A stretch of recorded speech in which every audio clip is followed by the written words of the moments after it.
29 अगस्त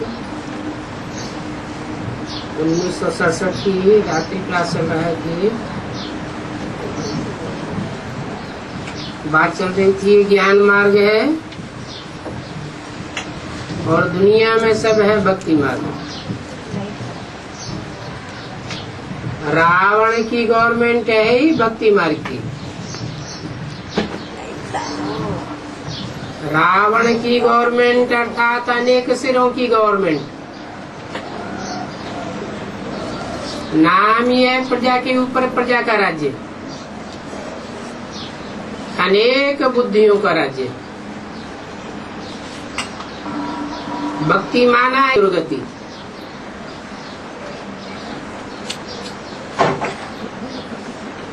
क्योंकि जब अनेक राज्य करने वाले राजा हैं तो यथा राजा तथा प्रजा सब में अनेकता भरी हुई। तुंडे तुंडे मत भिन्ना, एक की मत न मिले दूसरे से।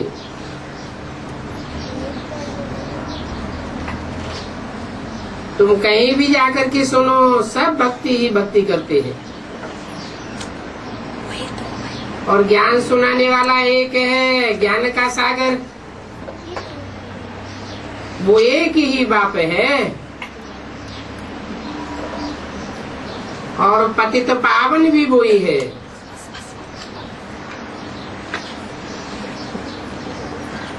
पतितों को पावन बनाने वाला एक ही है। अभी ये बात किसी को पता नहीं है और इसमें बड़ी मुश्किल बात ये है कि सभी देह की बुद्धि से चिपके हुए हैं।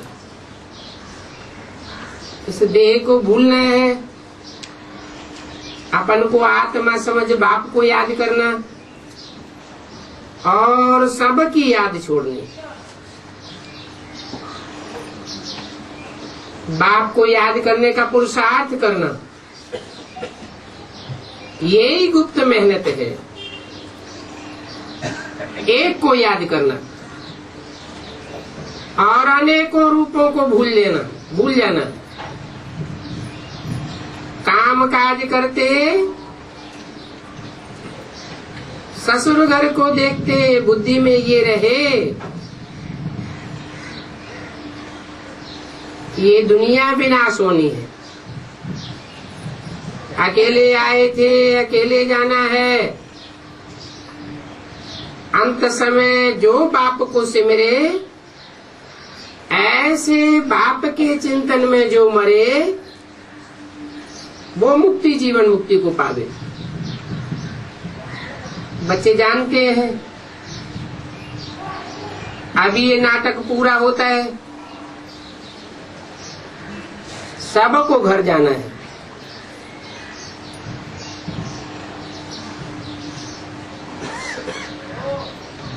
विनाश के बाद फिर यही राजधानी स्थापन होगी। इसमें याद की मेहनत तो बहुत है। बुद्धि में है कि ये सभी पार्टधारी मरे पड़े हैं।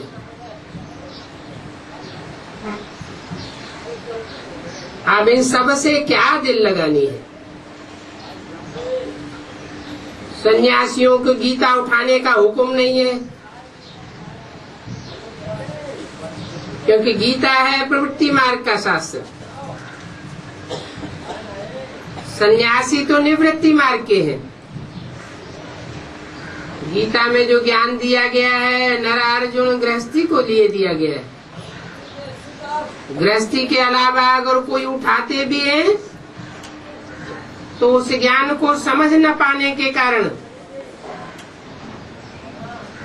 फिर भी कौरवों का यादवों का साथ देते हैं। ऐसे तो ये गीता है सब शास्त्रों का माई बाप। बाकी सब शास्त्रों की रचना है। उन रचना रूपी शास्त्रों से तो वर्षा नहीं मिल सकता। और अभी तो ये गीता भी झूठी है।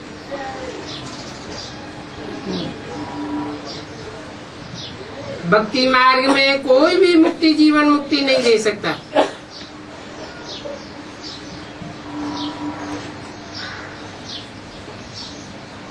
तुमने सारी भक्ति की है, अभी तो हम भक्ति को छोड़ ज्ञान मार्ग में आ चुके। अभी हम ये नर से नारायण बन रहे। पुजारी थे, पुजारी से पूज्य बन रहे है। ये सच्ची कमाई जो साथ ले जानी है। जितनी जितनी धारणा करेंगे, हम आत्मा में पहले सतो प्रधान थे, तो रजोतमो में आए। कोई नई आत्मा आती है तो इतनी ताकत नहीं होती है, बस आए और गए। लास्ट में ऐसे ही होता है। उनका 1-2 जन्म का पार्ट है। जितना पार्ट कम, उतनी कमजोर आत्मा कही जाएगी। अभी बाप कहते हैं पुरानी दुनिया से वैराग चाहिए। जितना जितना बेहद के बाप को याद करेंगे, उतनी ही खाद निकलती जाएगी। औरों के संग के रंग की खाद पड़ी है ना, वो सब निकल जाएगी। इस मृत्यु लोक में तुम्हारा अंतिम जन्म है। अभी मैं आया हूँ तुमको अमर कथा सुनाने के लिए। अमर कथा सुनेंगे, धारण करेंगे तो अमरपुरी में चलेंगे। अमरपुरी कोई शांति धाम को नहीं कहा जाता। वहाँ कोई मरने जीने का सवाल नहीं है। वहाँ तो सब आत्माएं रहती है, क्योंकि निराकारी दुनिया है ना। इसमें लीन होने की कोई बात नहीं है। अगर आत्मा लीन हो जाए फिर तो विनाशी हो गई। ये सब भक्ति मार्ग की बात है कि आत्मा परमात्मा में लीन हो जाती है। लीन होकर आत्मा परमात्मा बन जाती है। अब असली ज्ञान तो सिर्फ तुम ही संगम युगी ब्राह्मण पाते हो। और यज्ञ सदैव ब्राह्मण ही रचते हैं। जो ब्राह्मण नहीं है वो यज्ञ रच नहीं सकते। यज्ञ कोई ईंटों की महल को नहीं कहा जाता। इसका नाम है रुद्र ज्ञान यज्ञ। ज्ञान का यज्ञ है।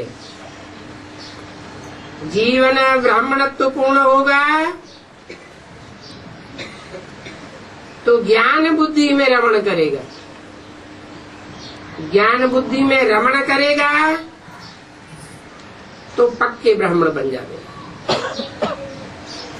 वेद के बाप शिव के यज्ञ में कोई विकारी ब्राह्मण हो न सके। विकारी ब्राह्मण होगा तो टिकेगा नहीं। इंद्र की सभा में कोई विकारी आया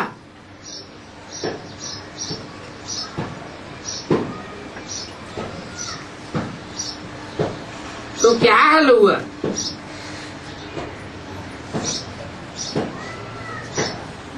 पिंड पंड हो गया।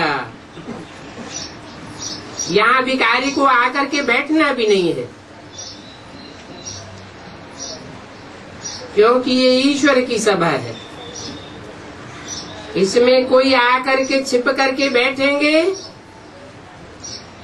तो आगे चल करके और ही धोखा खावेंगे। पत्थर बुद्धि बन जाएंगे। बोलो, ये जो प्रदर्शनी आदि करते हैं ये सभी ज्ञान से ताल्लुक रखती है,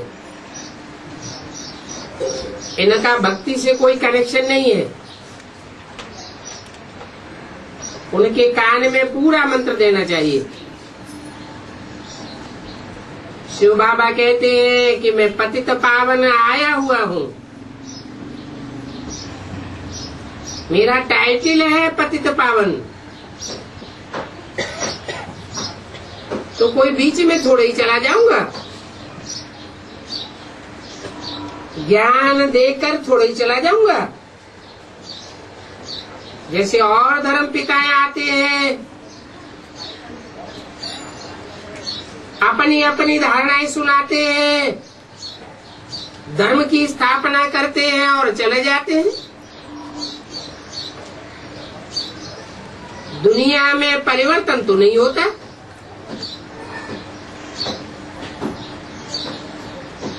कोई पतित से पावन तो बनता नहीं।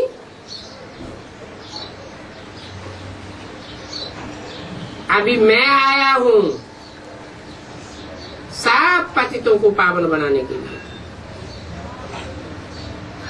अभी पवित्र बनना है जरूर, दैवी गुण भी धारण करने हैं, विकारों को छोड़ना है। जब तुम शूद्र थे तो राहु का ग्रहण था, अभी फिर बृहस्पति की दशा बैठी है। इस दशा में भी कोई ऊपर नीचे होते रहते, कोई को शुक्र की दशा, कोई को राहु की दशा, कोई की क्या दशा। मनुष्य मात्र सब याद करते हैं हे पतित पावन आओ, क्योंकि पावन तो कोई नहीं है ना। बाप भी कहते हैं साधु जिनका नाम है,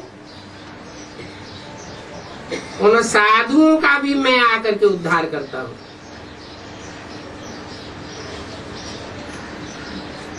वो सब दुर्गति को पाए हुए हैं,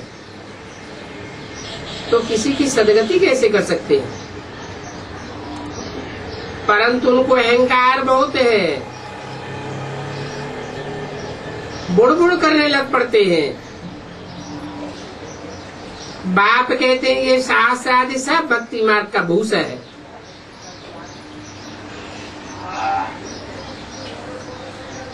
इसमें से सार की बातें निकाल कर मैं बताता हूँ। ऐसे बहुत आते हैं, समझते हैं कृष्ण भगवान नहीं है, शिव भगवान है, और कहते भी हैं कि हम जाकर अपने फॉलोअर्स को कहेंगे। परंतु भक्त तो शिव भगवान वाच मानेंगे नहीं, कहेंगे इनकी मत मारी गई है। तो अपनी इतनी बादशाही छोड़ करके वो यहाँ थोड़े ही रहेंगे। यहाँ तो फिर कहा जाएगा कि झाड़ू आदि लगाओ।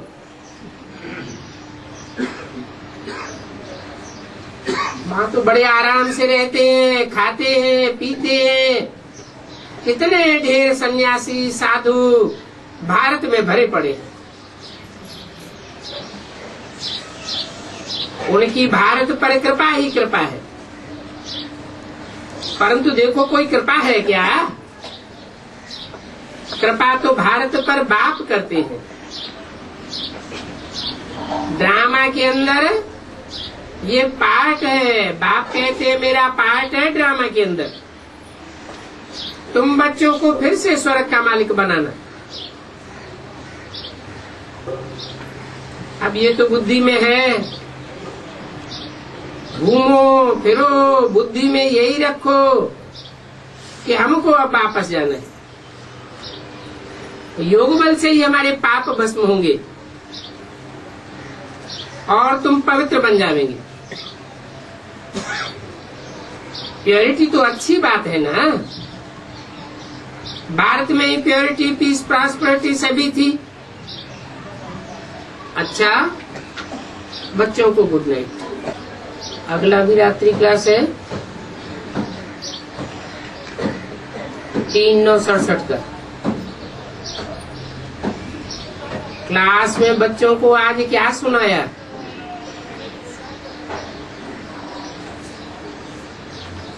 कोई ने कहा सर्विस का समाचार सुनाया। अच्छा, सर्विस समाचार किसने सुनाया और किसने सुना? जीवात्मा ने सुनाया, जीवात्माओं ने सुना। और ये ज्ञान आत्माओं को भी सुनाने वाला बाप है। इसलिए तुम सभी को आत्माभिमानी होकर बैठना है। आत्माओं को भी बाप से ही वर्षा मिल रहा है और बाप आते भी भारत में है। वेद का बाप जो कि आत्माओं का बाप है, उसका नाम है शिव। और आत्मा सभी भाई भाई है। वो एक ही बाप आकर के भारत को फिर से स्वर्ग बनाते हैं। स्वर्ग कहो, सुखधाम कहो, हेवन कहो, बहिष्ठ कहो। भारत ही बहिष्ठ था। स्वर्ग भी कहते हैं, बैकुंठ भी कहते थे, पैराडाइज भी कहते। उस समय भारत सतो प्रधान था। सतो प्रधान युग में देवी देवताएं ही थे और बाकी अन्य कोई धर्म नहीं था। अभी तो अनेक धर्म हुए। कलयुग है ना, पावन बनने के बदले पतित और अपवित्र बने। स्वर्ग के बदले नरक बन गया।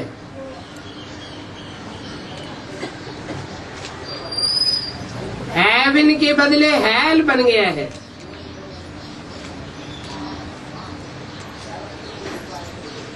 क्यों बन गया है? सत्य तो एक बाप सुनाने वाला है, तो एक बाप से बनता है सत्ययुग। अनेक मनुष्य गुरु जब सुनाते हैं तो बन जाता है कलयुग। कल है कलेश का युग। अनेक बातें हो जाती हैं ना। कलयुग की गिलानी है तो ये सारा खेल समझाया जाता है और बच्चों को बाप ही समझाते हैं। फर्रुखाबाद में बाप को मालिक कहा जाता है और वो मालिक एक ही है, सबका बाप है। उस बेहद के बाप से भारत को स्वर्ग का वर्षा मिलता है।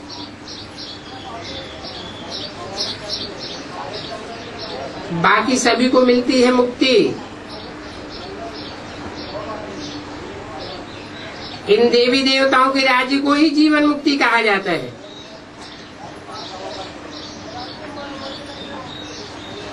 और इसको स्वर्ग भी कहा जाता है।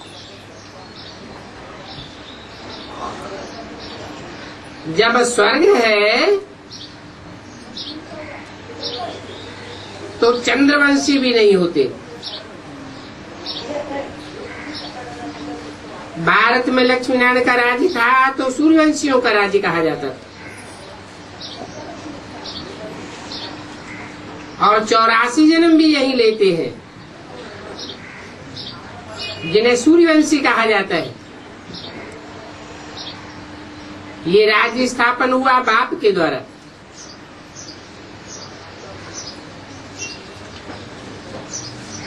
कृष्ण से इसकी स्थापना नहीं हुई। न कृष्ण को मालिक कहा जाता है न बाप कहा जाता है। राम को ही बाप कहा जाता है।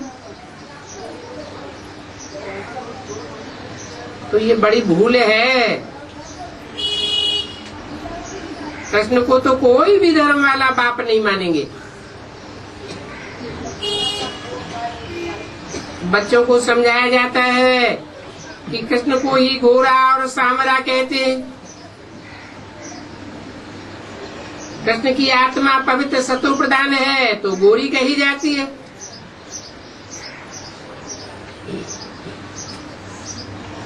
तमो प्रधान है तो काली।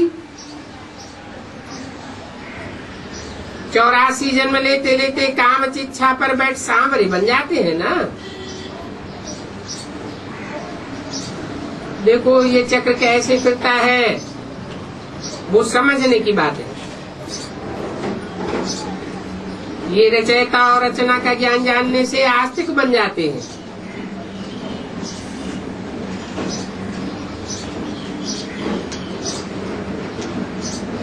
रचयिता कौन है और रचना कौन है, इसके बारे में पुराने ऋषि मुनि भी नहीं जानते, तो नास्तिक ठहरे ना।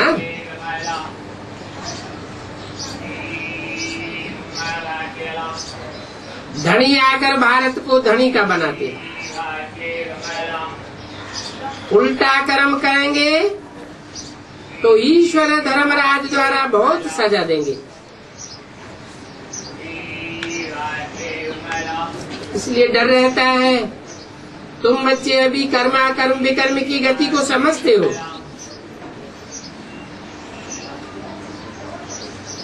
जानते हो ये कर्मा कर्म हुआ। बाप की गहरी याद में कर्म करेंगे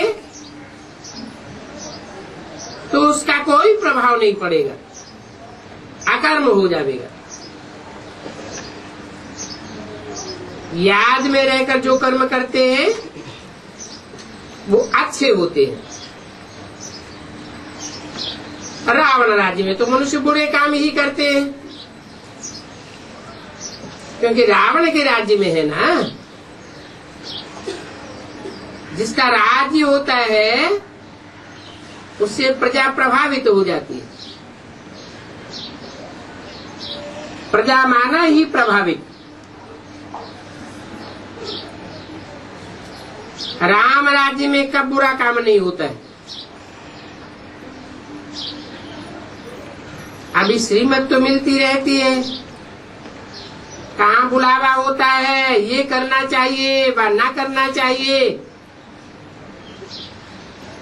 बात बुद्धि में न बैठे तो पूछो,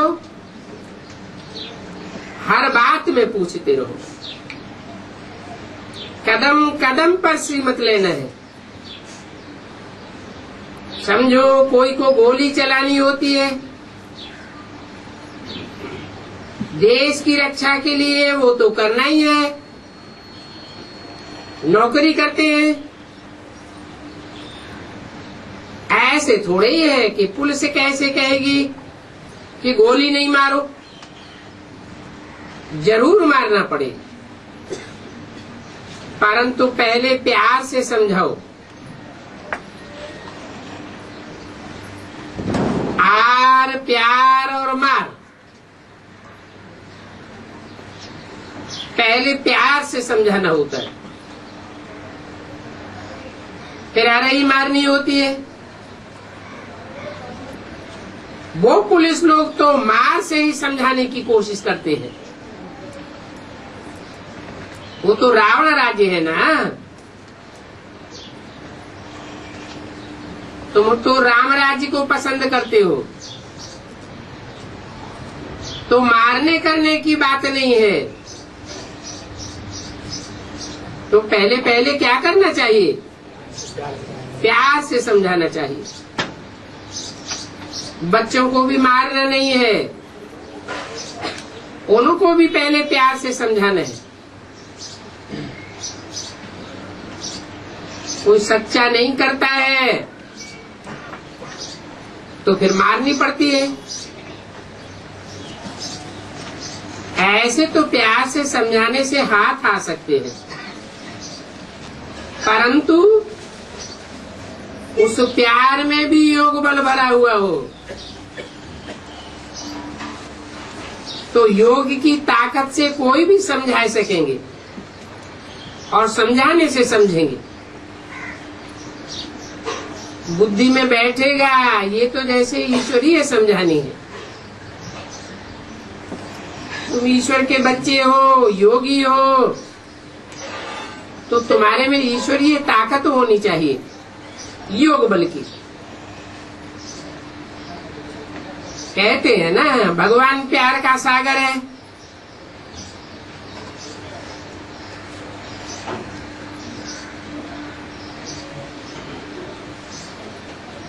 इसमें अन्याय कोई नहीं हो सकता। अब तुम प्यार का पूरा वर्षा ले रहे हो और वर्षा लेते लेते पुरुषार्थ करते करते फिर नंबरवार प्यारे बन जाएंगे। बाप कहते हैं किसको भी दुख नहीं दो। अगर दुख देते रहेंगे तो अंत में दुखी होकर के मरेंगे। बाप प्यार का रास्ता बताते हैं। मनसा में प्यार की बातें आने से शिकल में भी वो प्यार समाया जाता है।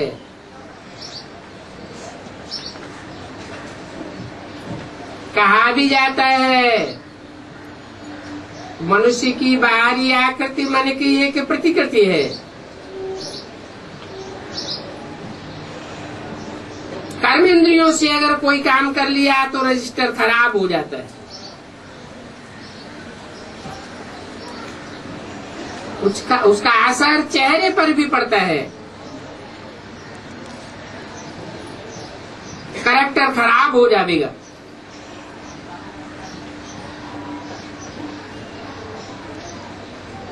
देवताओं का गायन है, इसलिए बाबा कहते हैं देवताओं को पुजारियों को समझाओ।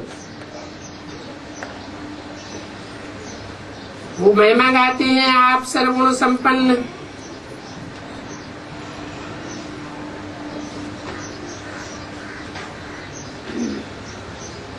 चाल भी सुनाते हैं।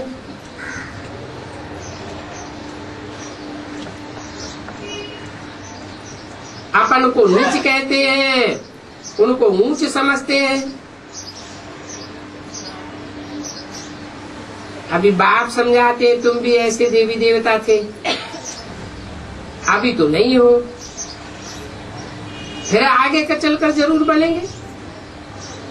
तुमको ऐसा देवता बनना है ना, तो अपनी चाल ऐसी अच्छी रखो तो तुम ये देवता जरूर बन जाओगे। अपनी जांच करनी है कि हम संपूर्ण निर्विकारी बने हैं कि हमारे में कोई कमी है। अगर कोई कमी है तो वो निकाल देनी चाहिए। अच्छा, ओम।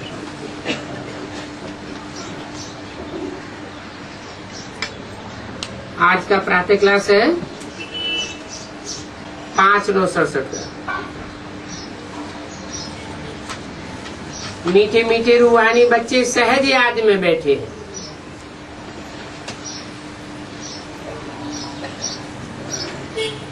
इस सहज याद में कोई डिफिकल्टी लगती है क्योंकि बहुत मुझते हैं, समझते हैं हम टाइट होकर के बैठे हैं, अशरीरी होकर के बैठे हैं। बाप कहते हैं ऐसी कोई बात नहीं है, इसमें टाइट होकर बैठने की भी बात नहीं है। कैसे भी बैठो, सिर्फ सहज सहज बाप को याद करना है, तो इसमें मुश्किलात की कोई बात नहीं है। वो हठ योगी होते हैं, ऐसे टाइट होकर के बैठते हैं, टांग पर टांग चढ़ा करके बैठते हैं। यहाँ तो बाबा कहते हैं आराम से बैठे रहो।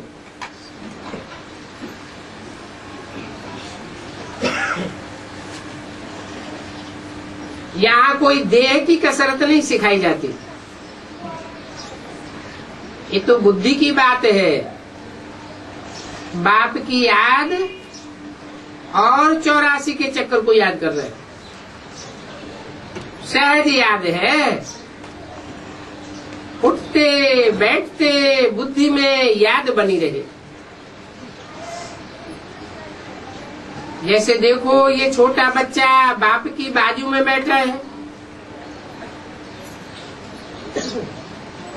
बच्चे की बुद्धि में माँ बाप ही रहेंगे। तो तुम भी तो बच्चे हो ना, बाप को याद करना ये तो बहुत सहज बात। हम बाबा के बच्चे हैं ना, और बाबा से ही वर्षा लेना है। शरीर निर्वाहार्थ है, गृहस्थ व्यवहार में भी बन रहो। सिर्फ औरों की याद बुद्धि से निकाल दो। अगर औरों को याद करते रहेंगे तो उनके संग का रंग बुद्धि में लगता रहेगा, फिर याद भी कठिन हो जाएगी। भक्ति मार्ग में तो कोई हनुमान को, कोई किसको, साधु आदि को याद करते।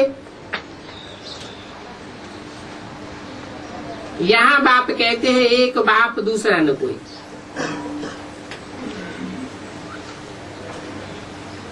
ये भी नहीं कहते इस ब्रह्मा को याद करो। एक बाप दूसरा न कोई।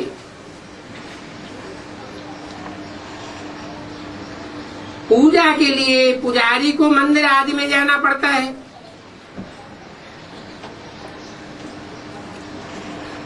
इस याद में तो कहीं भी जाने की दरकार नहीं। कोई भी मिले उनको बोलो शिव बाबा का कहना है मुझे एक बाप को याद करो। शिव बाबा ही निराकार है और जरूर वो साकार में आए। पढ़ाई पढ़ाते हैं, साकार में आकर के कहते हैं माँ में एकम याद करो। नहीं तो निराकार बिंदु कैसे कहेंगे? न निराकार बिंदु पतित पावन है। पतितों को पावन भी कैसे बनावेंगे? बिंदु रूप में बनावेंगे क्या?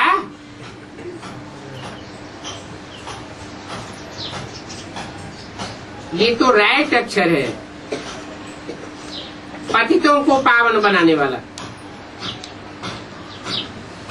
बाप कहते हैं मुझे याद करो, तो तुम पतित से पावन बन जावेंगे। परंतु माँ में एकम याद करो, अभी तुम सब पतित हो। ये सारी दुनिया ही पतित तमो प्रधान है, और पतित दुनिया में सब पतित होते हैं, एक भी पावन नहीं। इसलिए बाप कहते हैं कोई भी देहधारी को याद नहीं करो, माँ में एकम याद करो। ये तो अच्छी बात है ना। यहाँ कोई गुरु आदि की महिमा नहीं करते हैं। बाप सिर्फ कहते हैं मुझे याद करो तो तुम्हारे सारे पाप कट जाएंगे। ये है योग बल, इसे योगाग्नि भी कहा जाता है।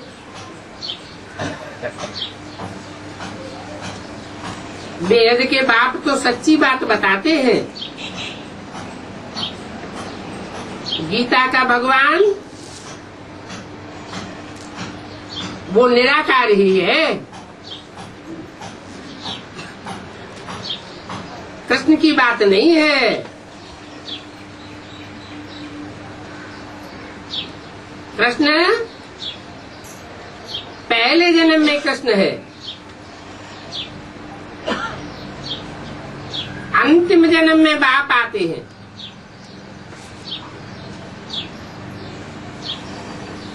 आते हैं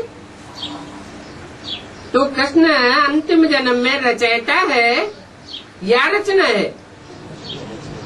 प्रश्न तो रचना है। इसलिए भगवान कहते हैं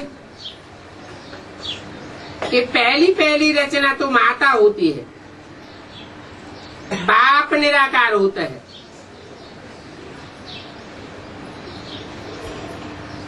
निराकार ही रचयिता है, लेकिन साकार रूप में आता है निराकारी स्टेज में।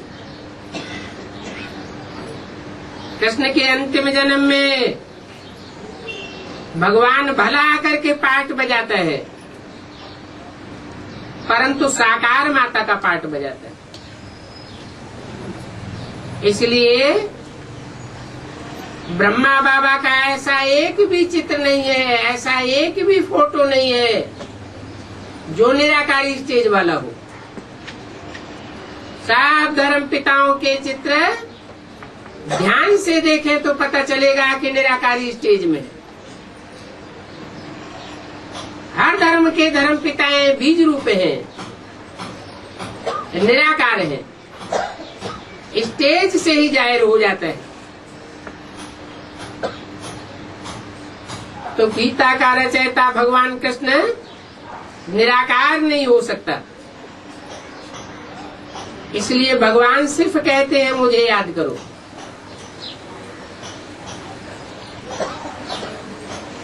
और दूसरों को भी याद करते रहेंगे अथवा उनको फॉलो करते रहेंगे तो पूरे पावन नहीं बनेंगे। पूरा पावन न बनना अर्थात आत्मा पूरी सदगति को नहीं पावेगी, कोई न कोई पाप रह जाएगा। मुझे याद करने के सिवाय और कोई उपाय नहीं है।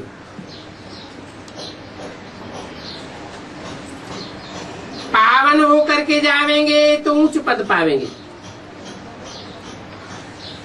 पावन होने में कमी रह जाएगी तो पद भी नीचे गिर जाएगा।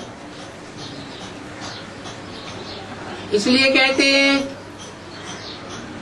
सिखाते हैं कि एक शिव बाबा दूसरा न कोई। अगर दूसरा कोई याद करता आता रहेगा तो कम पद हो जाएगा। हम तुमको बाप का संदेश देते हैं, बोलो मैं संदेशी हूँ। बाप के संदेश में अथवा समझाने में कोई तकलीफ नहीं है। माताएं हिल जाएं, कुब जाएं, वो भी ऊंच पद पाए सकती है। चाहे यहाँ रहने वाले हो, चाहे घर गृहस्थ में रहने वाले हो, कोई भी ऊंच पद पा सकते हैं। सिर्फ माम एकम याद करो। ऐसे भी नहीं है कि यहाँ रहने वाले जास्ती याद करते हैं। बाबा कहते हैं बाहर में रहने वाले भी बहुत याद कर सकते हैं, बहुत सर्विस कर सकते हैं। यहाँ से बाप से रिफ्रेश होकर के जाते हैं तो उनको अंदर में कितनी खुशी रहनी चाहिए। इस चीची दुनिया में तो हमारे बाकी थोड़े रोज हैं, फिर चलेंगे हम सुखधाम कृष्णपुरी। कृष्ण के मंदिर को भी सुखधाम कहते हैं ना, तो बच्चों को अपार खुशी होनी चाहिए। जबकि तुम बेहद के बाप के बने हो, तुमको ईश्वर का मालिक बनाया था। तुम कहते भी हो हम बाबा आपसे 5000 वर्ष पहले भी मिले थे, अनेक बार मिले हैं और फिर भी मिलते रहेंगे। अभी बाप को याद करने से माया पर जीत पानी है। अब इस दुखधाम में तो रहना नहीं है। तुम पढ़ते ही हो सुखधाम में जाने के लिए सबका हिसाब किताब चुकतू करके वापस जाना है। अभी मैं आया हूं हेवन नई दुनिया स्थापन करने के लिए। नई दुनिया स्थापन होगी तो बाकी सब आत्माएं चली जाएंगी मुक्ति धाम। बाप कहते हैं मैं कालों का काल हूं, सबका शरीर छुड़वाए और आत्माओं को ले जाऊंगा। सब कहते भी हम जल्दी जावे, क्योंकि यहाँ इस दुखधाम में तो रहने का नहीं है। ये पुरानी दुनिया है, पुराना शरीर है। तो बाप कहते हैं अब सबको ले जाऊंगा, किसी को भी छोड़ूंगा नहीं। तुम सबने बुलाया ही है, हे पतित पावन आओ। बल याद करते रहते हैं परंतु अर्थ कुछ भी नहीं समझते। पतित पावन की सिर्फ धुन लगाते रहते हैं, फिर कह देते हैं रघुपति राघव राजा राम। अब शिव बाबा तो राजा बनते नहीं है, वो राजाई भी करते नहीं है। उनको राजा राम कहना रांग हो जाता है।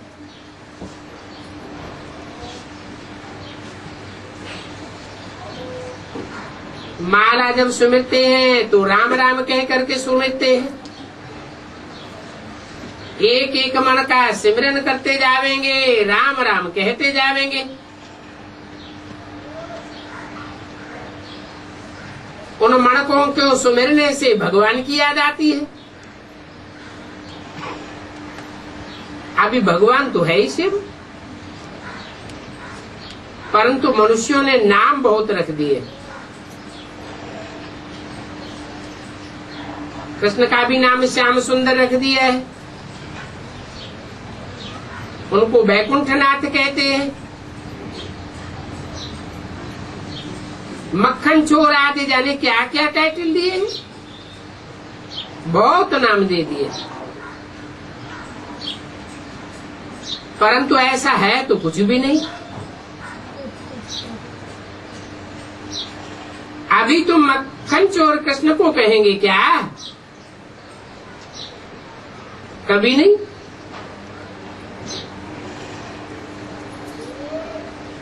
इनको कृष्ण ने भगाया क्या? कहते हैं राम की सीता चुराई गई, परंतु ये तो ग्लानि करते रहते। बाप आए समझाते हैं ये कभी हुआ नहीं है।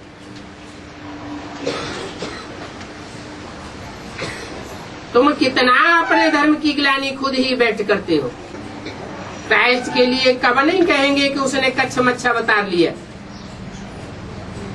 अथवा वो कण कण में व्यापी है।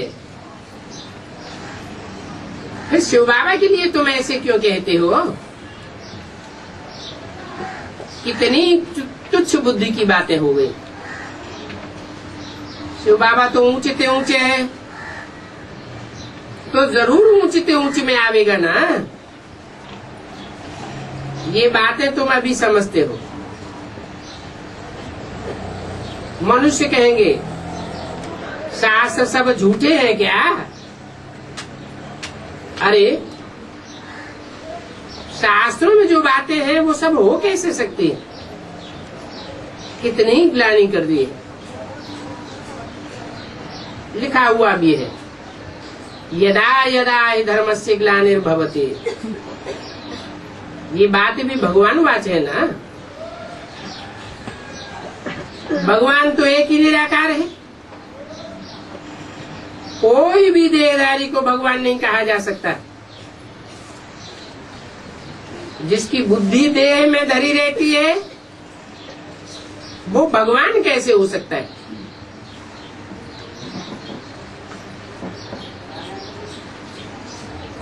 सुप्रीम सोल जिसे कहा जाता है वो तो देह से जन्म भी नहीं लेता है,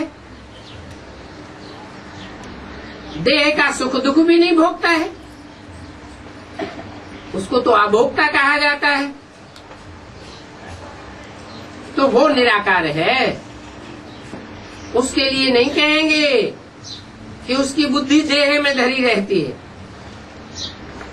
बल पतित तन में आता है, पतित दुनिया में आता है, पतितों के संग रहता है, फिर भी वो तो निराकार है, उसको देहधारी नहीं कहा जा सकता।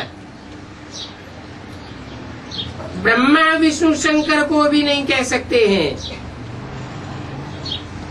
फिर पतित मनुष्यों को भगवान कैसे कह सकते हैं?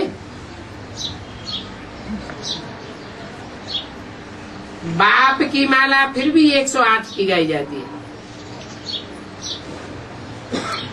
और ये तो 16,108 जगत गुरु अपने को कह देते हैं। पाग और ही ऊंची बढ़ाई दी। आजकल तो माइया भी निकली है जो अपन को श्री श्री 108 जगत गुरु कहलाने वाली है। बाप कहते हैं ये है ही वैश्यालय, ये लक्ष्मी नारायण तो शिवालय के मालिक थे। शिव बाबा ने स्वर्ग स्थापन किया है,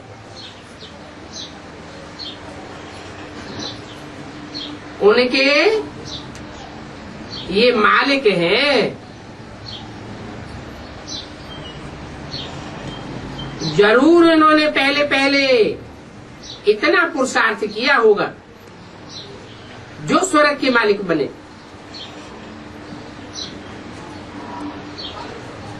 इसको कहा जाता है कलयुग का अंत और सतयुग आदि का संगम युग। ये कल्प का संगम युग है। मनुष्यों ने फिर युगे युगे कह दिया है। हर युग के बीच में संगम।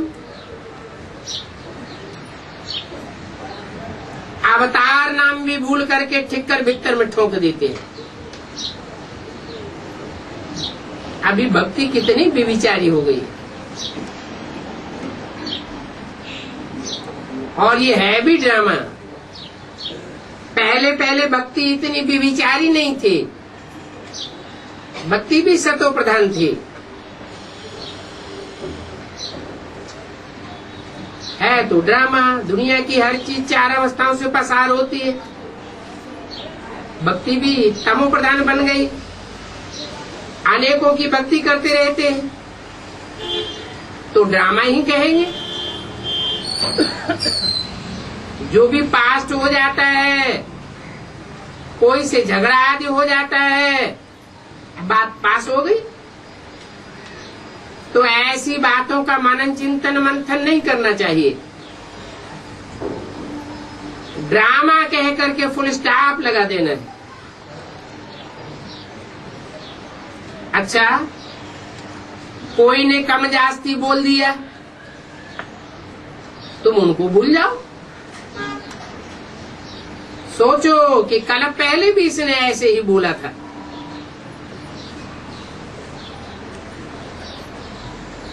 अगर ये बात याद नहीं रखेंगे तो फिर बिगड़ते रहेंगे। ऐसी ऊपर नीचे करने वाली बातों को कब बोलो भी नहीं। आपस में बैठ करके वर्णन भी न करो।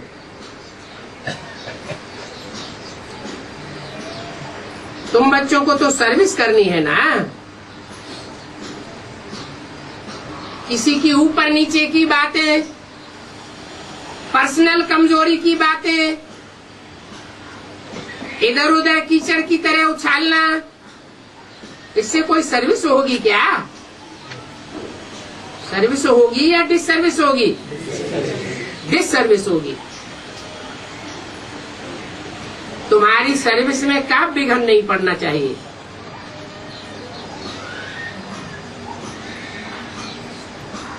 सर्विस में कमजोरी नहीं खानी चाहिए। ये कमजोरियों को खाने वाली बात है।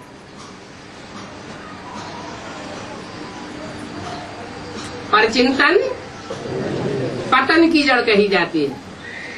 पहले तो परचिंतन करने वाले का पतन होता है, नीचे गिरते जाएंगे, मणका नीचे उतरता जाएगा।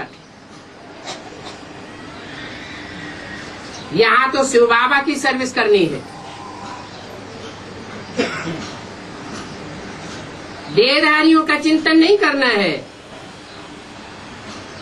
इस बात में जरा भी कोताही नहीं करनी चाहिए। इस बात में कि हमें तो शिव बाबा की सर्विस करनी है, शिव बाबा की महिमा करनी है। नहीं तो बहुत अपना पद भ्रष्ट कर देंगे।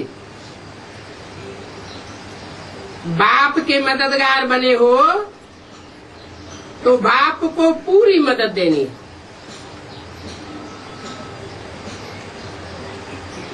बाप की सर्विस में जरा भी धोखा नहीं देना है।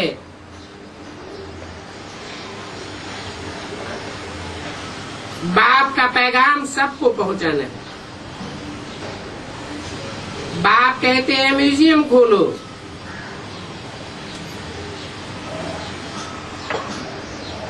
इनका नाम ऐसा रखो जो मनुष्य आए देखें, अंदर घुस आए और आकर के समझे। क्योंकि ये म्यूजियम है नई चीज।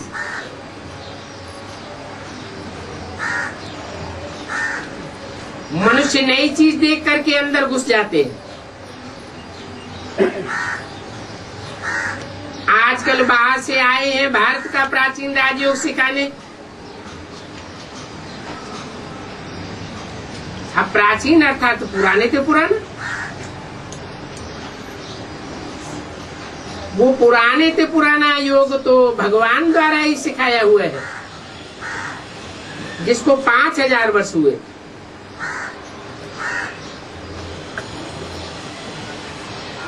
सतयुग त्रेता में तो योग होता ही नहीं है, क्योंकि जिसने सिखाया वो तो चला गया। फिर जब 5000 वर्ष के बाद आवेगा तब ही आए राजयोग सिखावेगा। तो प्राचीन अर्थात 5000 वर्ष पहले भगवान ने ही सुनाया था। शास्त्रों में भी लिखा हुआ है 5000 वर्ष पहले महाभारत युद्ध हुआ, भगवान ने आए गीता ज्ञान सुनाया।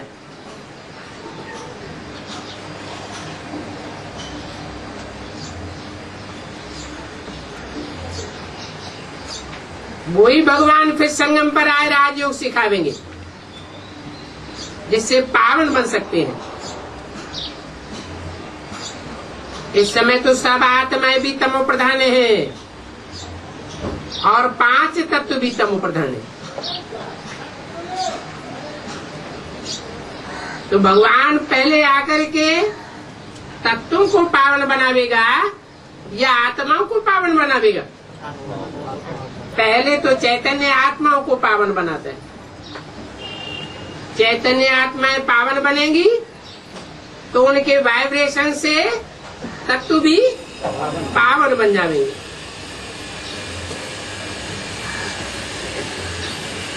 ये 5 तत्व भी कितना नुकसान कर देते हैं। पानी जब तामसी रूप पकड़ता है, बाढ़ आती है तो कितना नुकसान हो जाता है। पुरानी दुनिया में तो ये 5 तत्व भी उपद्रव करते रहते हैं। सतयुग में कोई उपद्रव की बात नहीं होती। क्यों? वहाँ प्रकृति सतो प्रधानी क्यों रहती है? क्योंकि आत्माओं की प्रकृति, आत्माओं का स्वभाव संस्कार भी सतो प्रधान होता है। वहां प्रकृति फिर दासी बन जाती है।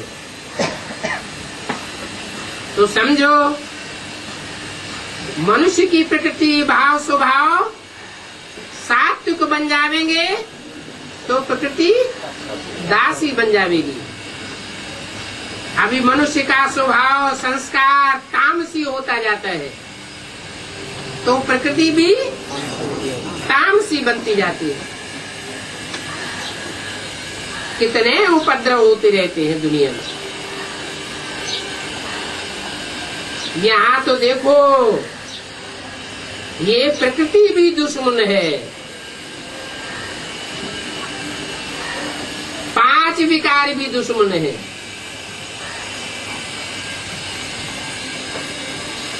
रावण को कितने सिर दिखाए जाते हैं? 5 विकार और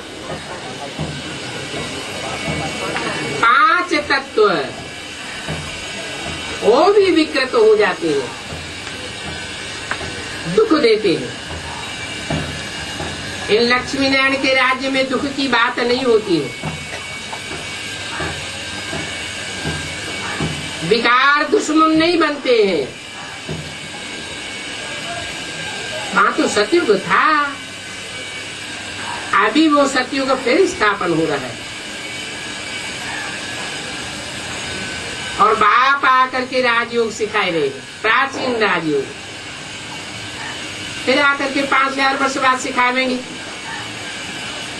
जिनका पाठ है वो ही बजावेंगे, और कोई ऐसा पाठ नहीं बजा सकते। वेद का बाप भी पाठ बजाए रहे हैं। बाप कहते हैं, मैं इनमें प्रवेश करके स्थापना करके फिर चला जाऊंगा। बाप किस लिए आते हैं? नई दुनिया की स्थापना करने आते हैं। तो नई दुनिया स्थापन होने से पहले चले जाएंगे क्या? हाहाकार के बाद फिर जय जयकार हो जाती है। किसकी हाहाकार और किसकी जय जयकार?